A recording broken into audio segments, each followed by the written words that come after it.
It is a Wicked Woman Wednesday, that's for sure, and very special guest joining me today. Consuelo Vanderbilt Costin joins me. She's a recording artist. She's an entrepreneur and philanthropist. And when management sends me in basically a monitor, she's sitting here to watch over me, and my boy, my right-hand man, is right over there in the newsroom where he is and breaking down all the breaking news of the day. Frankie, what's happening? Well, quite a bit, John, and so much of it has to do with the coronavirus. I know you've been covering the financial implications of it. The president is beginning to get a little bit of concern voiced to him about the coronavirus. So he's actually called a news conference for tonight at 6 p.m. in which he's going to address where we are with the coronavirus at the moment. Now, as I understand it, he's asked Congress for an additional $2.5 billion in funding to work towards a vaccine or a cure on the coronavirus.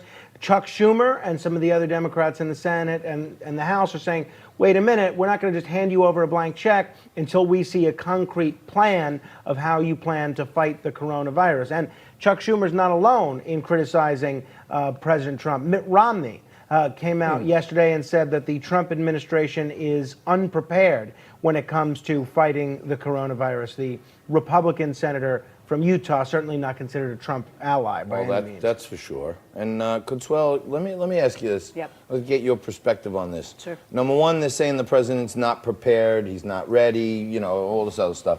Then he comes around and says he wants some $2.5 billion to have some emergency preparedness. And they're saying, you know, Chuck Schumer and others, not so fast, not so fast. How can he win here? Like, you know? Well, and let's really talk frankly. 2 years ago, I'm sorry, who did he fire from the CDC? Like, right? That's a huge issue. So I think that now it's a little bit late to the game to be coming in asking for this as survival.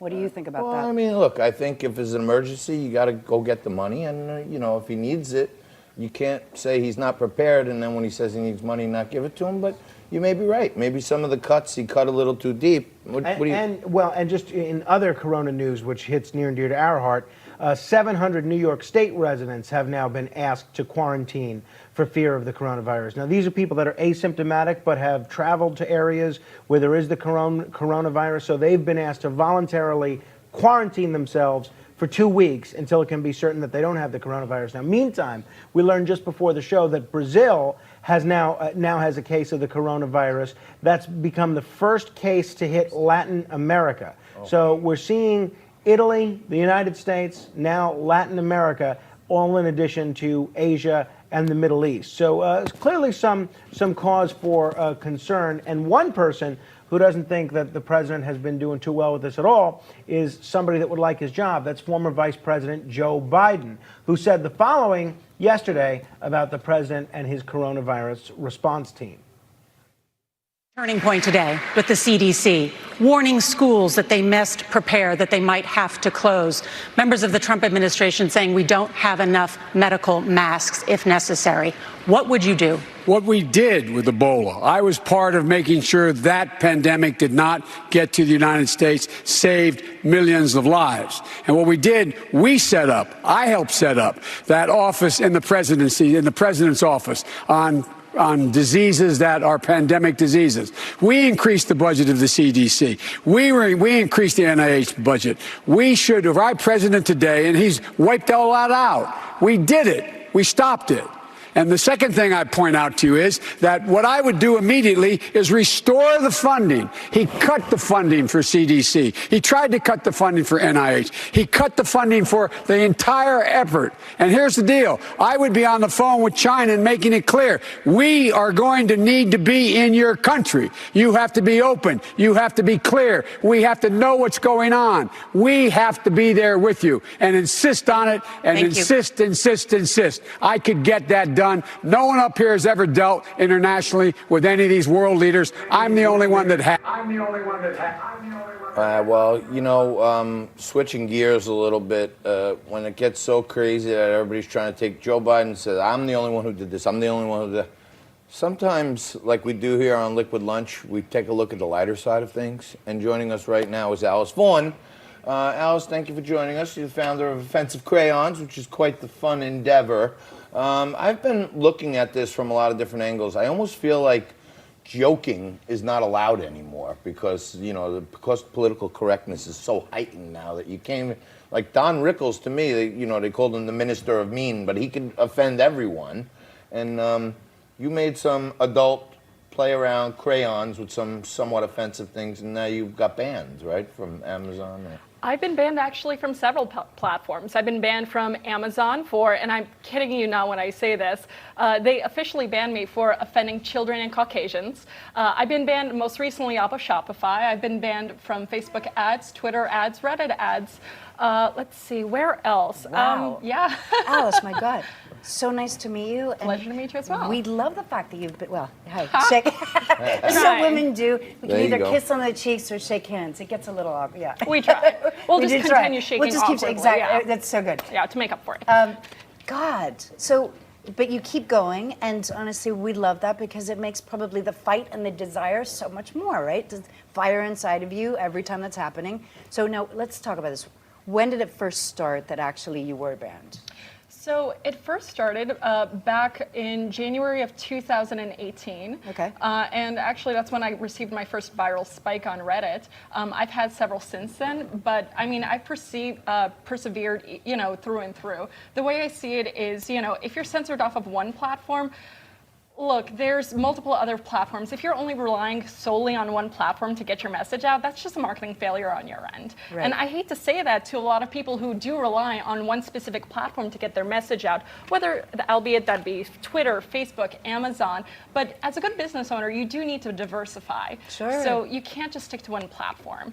And frankly, the way I see it is there's just so many ways to get the message out nowadays. And the way I see it, look, So I want to go through some of these crayons. I'm trying to go through the ones that might be TV eligible, but at the risk of a $250,000 fine, which Mayor de Blasio has now made it a finable offense if you use the term illegal alien in New York. It's a big fine now, so I'm in for $500,000 already today because I said it twice. But this one I like. It's illegal alien indigo. So most of these are inspired by like pro-Republican, pro-Trump, I'm imagining. well, I make actually fun of both Republicans and centrists and You're an and equal liberals. opportunity offender. I like that. Absolutely. Very good. Look, I seek to alienate and really be as ignorant and horrible to as many people as possible, Okay. despite their political background. This is We- the Jesse we Smollett. love that. This is the Jesse Smollett. This one here, it's the hate crime hoax Hazel. This one. So is this inspired by Jesse Smollett? It's inspired by really anyone who wants to use a fake hate crime to their advantage when and downplay so many real ones. Now, Take a look at this one. how do you actually find the titles? Do you dream come them up up with at them. night? Or is it something that you see visually and then that stimulates you in order to find the title? Or so what is it that really brings it to the forefront for you and you say, okay, that is absolutely the right crayon for that title? If I feel like it might get me canceled somewhere in my gut, It that's inspires. when That's your fire. So you go, hey, is this going to get me thrown off another platform? I like it. I'm going Done. with I'm it. there. This is Border Wall Brown. Yes, I mean you're also reading specifically from our political pack, the red, white, and FU. So okay. Yeah, so we have that. We have our holiday edition, and of course we have the classic original that has colors everything from presidential orange, boner pill blue, miscarriage maroon, white is privilege, of course.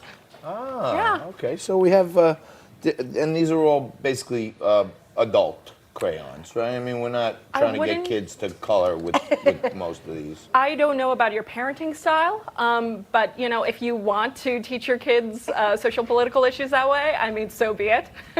But can I see your coloring book? My kids are a little older, so I think they're past the crayon stage. But wow, did you see this? My nieces and nephews, Happy little dictators. So, I I got seek to make fun of Nazis and commies alike. Yeah, so do Okay. you have any Bernie Sanders inspired? Because he seems to be Oh, coming my God, forth as a stupid. commie. But Love let it. me ask you this. It's getting like the environment in our country is so divisive right now. You know what I mean? And there's like, so many people, like you're talking about the cancel culture, like, this cancel that and that and that. Ellen DeGeneres, she got like caught up in this stuff like a few months back, which she got caught on tape like at a Dallas Cowboys game, and she was talking to George W. Bush, the former president, and the Twitter sphere went crazy on her. And I was really proud to see, someone, she's a homosexual woman, and she came out and said, hey, I could be friends with somebody just because I don't share the exact same political views. And I give you a lot of credit, because trying to at least inject some comedy in there and get a little lightness in there, maybe it's the first step in trying to bring us back together somehow. If we can all laugh at the same thing, then it might be good. I mean, if we could laugh at, disheartening and difficult topics, what's nice about that is, frankly, that's how we can have conversations about stereotypes, about issues. I mean, if we can't laugh at something, then how can we even possibly begin to have a conversation? And I mean, yeah, it's stupid names on crayons. Yeah. But I mean, it's so much more than that. And I think that's why they've just been so popular, frankly. Well, you know what, Alice? I want to thank you very much for coming in, joining us today, and giving us a little update on what's happening with the offensive crayons.